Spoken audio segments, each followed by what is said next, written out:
인도의 아니타 무르잔이라는 여성은 임파선암에 걸려 4년 동안 투병 생활을 하다가 끝내 신체의 모든 장기가 기능을 멈추었고 임사 체험 상태로 들어간다. 그녀는 30시간 동안의 임사 체험을 통해 돌아가신 아버지와 암으로 먼저 죽은 친구를 만났다. 그녀는 진정한 자신이 얼마나 장엄한 존재인지 깨닫고 자신이 전체와 연결된 하나임을 느꼈다. 만일 삶으로 돌아가는 선택을 한다면 자신의 몸은 며칠 만에 곧 나으리란 걸 알게 된다. 실제로 그녀는 깨어난 지 5일 만에 암세포가 완전히 사라지고 퇴원했다. 저승에는 심판이나 처벌이 없었다. 애초에 죄라는 것은 존재하지 않기 때문이다. 오늘은 임사 체험으로 깨달음을 얻은 여성의 가르침을 담은 책, 나로 살아가는 기쁨에 대해 이야기해보겠다.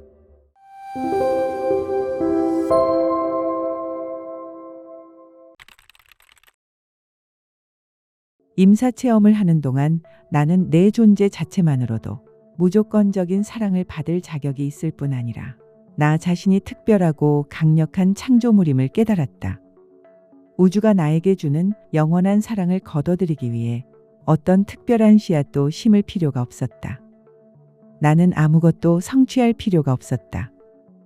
나는 임사체험 중 수정같이 맑은 빛을 받으며 깨달았다. 어릴 때 학교에서 겪은 인종차별과 괴롭힘은 내 잘못이 아니었다. 그 아이들은 자신이 무가치하다는 느낌을 나에게 투사했던 것인데, 그건 내가 그런 투사를 받아 마땅한 어떤 일을 했거나 전생의 잘못 때문이 아니었다. 단지 나에게 그런 일이 일어날 수 있어서 일어난 것뿐이었다. 놀랍게도 그들이 한 일이든 내가 한 일이든 그 어떤 일도 용서는 필요 없었다. 우리는 모두 무지로 그런 행동을 했을 뿐이다.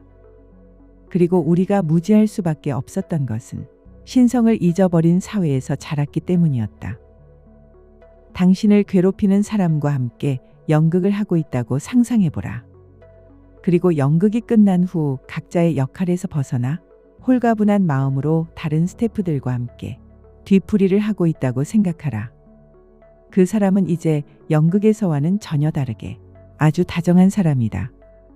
그리고 당신의 연기가 훌륭했다고 칭찬한다. 이런 상상을 자주 반복하다 보면 나를 괴롭히는 사람에 대한 시각이 조금씩 긍정적으로 바뀔 것이다. 나는 어린 시절 당했던 놀림과 배척 탓에 내가 많이 부족한 사람이라고 믿었다. 내 피부색도 열등하다고 믿었고, 여성이 차별받는 문화에서 태어나 자란 것도 상황을 더 안 좋게 만들었다. 임사체험 전 나는 나 자신을 사랑하지 않았다. 죽음에 이르렀을 때는 신의 눈으로 나 자신을 볼 수 있었다.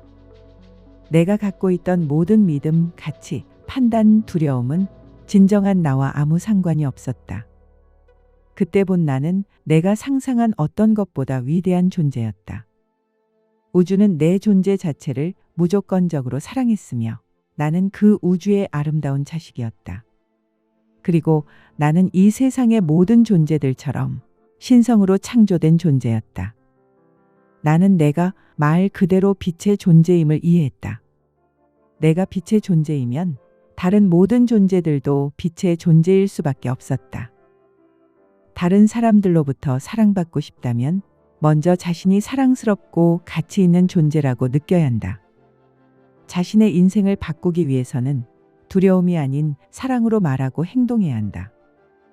나는 건강을 위해 채식만 했었고 영양제와 건강 보조식품을 틈만 나면 먹었다. 내가 건강을 위해 강박적으로 행동했던 것도 나를 사랑해서가 아니라 암에 걸릴지 모른다는 두려움 때문이었다. 자신을 조건 없이 사랑하기 전에 다른 누군가를 조건 없이 사랑한다는 것은 불가능하다. 그리고 자신을 조건 없이 사랑하게 되면 아무도 자신을 이용하거나 학대하게 두지 않는다.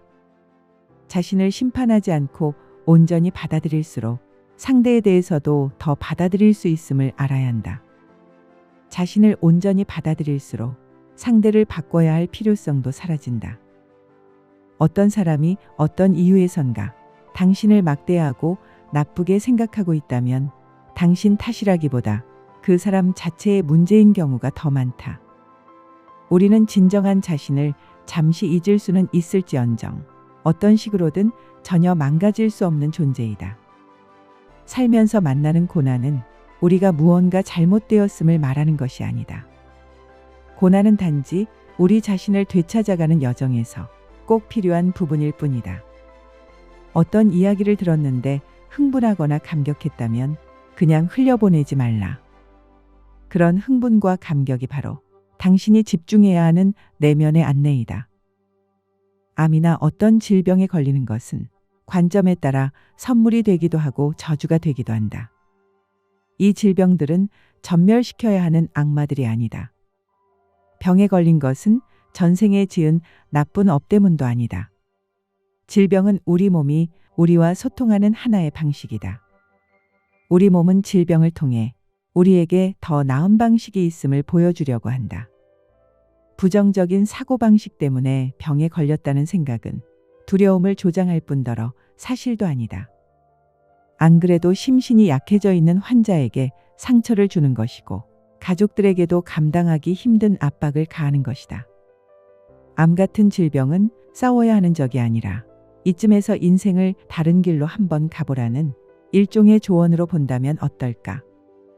내가 채식보다 내 몸을 더 사랑했다면 어떤 영양분이 부족한지 더 빨리 알아챘을 것이다. 불안해하고 두려워하는데 모든 에너지를 써버렸기 때문에 정작 중요한 것을 알아차리는데 쓸 에너지가 없었다.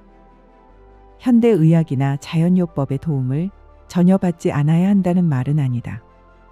필요한 도움은 꼭 받아야 한다. 하지만 그런 도움이 우리에게 힘을 주는 것이어야지 힘을 약화시키는 것이어선 안 된다. 의학 전문가들이 우리의 몸 상태에 대한 정보를 줄 수 있지만 최선의 행동을 결정할 책임은 바로 우리 자신에게 있다. 우리는 질병의 희생자가 아니다. 크고 작은 병에 걸리는 데에는 다 이유가 있다. 두려움에 압도될 때는 두려움을 주는 그것을 자꾸 생각하지 말고 당신을 행복하게 하는 일에 주의를 집중하라. 그러면 마음이 고요하고 안정적이 되어 내면의 안내를 듣기가 한결 쉬워질 것이다. 미국 뉴스는 놀랍게도 매일 폭력 범죄로 넘쳐난다. 우리는 하나로 연결되어 있다는 사실을 모르기 때문에 서로 죽이고 증오심을 퍼뜨린다. 임사체험 상태에 있을 때 나는 몸만 떠나 있었던 것이 아니다. 나는 성별, 인종, 문화, 종교, 믿음, 에고까지 떠나 있었다. 나를 좁은 공간 속에 가두고 제한하던 것들이 사라지자 나는 한계 없는 존재가 되었다. 하지만 여기 3차원 세상에서는 무언가를 창조하려면 꼭 대조하고 구분해야 한다. 이런 특징을 우리는 이원성이라고 부른다. 그렇게 늘 구분하다 보니 서로를 적으로 보게 되기도 한다. 이 생에서는 남을 평가하지 않기가 거의 불가능하다. 물질 세계는 식별하고 판단해야 하기 때문이다. 우리는 주변 사람들을 더 행복하게 만드는 선택이 좋은 선택이라고 믿고 있고 그런 더 나은 선택은 분명 존재하는 것처럼 보인다.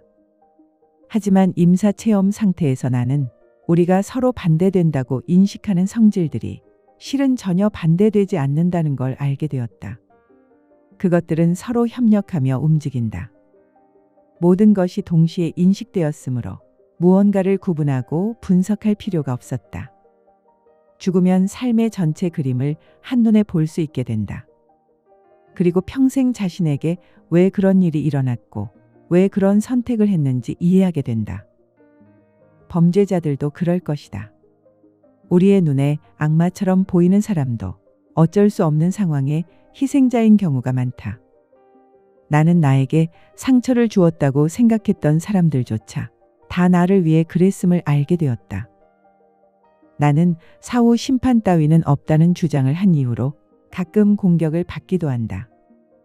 아무래도 그것이 전통 종교들의 교리에 위배되기 때문이거나 우리에게 잘못했다고 여기는 사람들이 사후에 죗값을 받는 게 정당하다고 믿기 때문인 듯하다. 우리는 자신이 감시받고 심판받으며 그 심판은 우리밖에 누군가가 한다고 생각하게 만드는 사회에 살고 있다. 하지만 사후 세계에서는 오직 순수한 의식과 완전한 수용만이 존재한다. 이 세상에서 우리가 하거나 하지 않은 일에 대한 심판이나 처벌은 없다. 심지어 심각한 범죄를 저지른 사람도 마찬가지이다. 이 물질 세계의 이야기가 아무리 불완전해 보일지라도 비물질 세계의 시각에서 보면 전체가 완벽하다는 걸 알아야 한다. 우리는 이 물질 세상에서는 볼 수 없고 상상조차 할 수 없는 방식으로 서로 복잡하게 연결되어 있는 거대한 우주이다. 우리와 그들이 아니라 우리만 있을 뿐이다. 우리가 모두 서로 연결되어 있다면 다른 사람을 해치는 것은 우리를 해치는 것이고 다른 사람을 돕는 것은 우리를 돕는 것이다. 과거에 저지른 잘못으로 지금도 자책하고 있다면 당시에는 그렇게밖에 알지 못했으므로 그때는 그것이 최선이었음을 기억하라. 조금이라도 마음에 들지 않는 사람을 시작으로 연민의 마음을 늘리는 연습을 해보라. 부정적인 뉴스를 듣는데 보내는 시간만큼 더 많은 시간을 긍정적인 이야기를 듣는데 할애하라. 에고가 우리의 영적 성장을 방해한다는 잘못된 관념이 있는 사람들이 있다. 우리의 몸속에 있는 자아, 감정, 에고 등 이 모든 부분은 생존하고 번영하는 데 꼭 필요한 것이다. 우리는 신성이 지금 이 몸으로 현현한 존재이다. 모두가 하나이고 연결되어 있다 해도 이 물질 세상에서 에고 없이는 절대 살아갈 수 없다. 우리는 이 세상을 구성하고 있는 대조적인 성질을 통해 분리와 이원성을 경험하고 싶어서 지구로 왔다. 자기 자신을 사랑하는 것이 왜 그렇게 힘들까? 우리는 자신을 사랑하는 것이 이기적인 행위라고 믿기 때문이다. 이기적이라는 소리를 들을까봐 나 자신을 사랑하지 못하는 것이다.